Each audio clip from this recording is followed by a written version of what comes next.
দক্ষিণ ভারতের রাজনীতি যেন এবার এক অবিশ্বাস্য মোড়ে দাঁড়িয়ে, যেখানে চেনা মুখগুলোকে পেছনে ফেলে এগিয়ে এসেছে এবার নতুন শক্তি।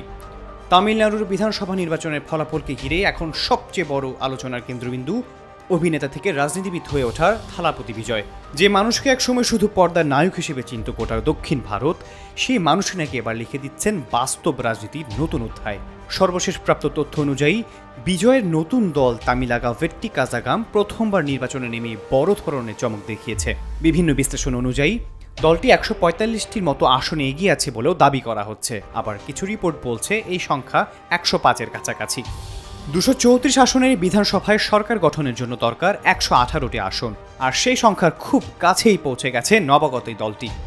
সবচেয়ে অবাক করার মতো বিষয় হচ্ছে এটা তাদের প্রথম নির্বাচন।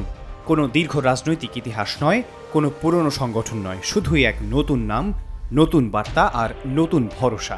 তামিলনাড়ুর রাজনীতিতে সত্যিই শুরু হতে যাচ্ছে এক নতুন যুগ।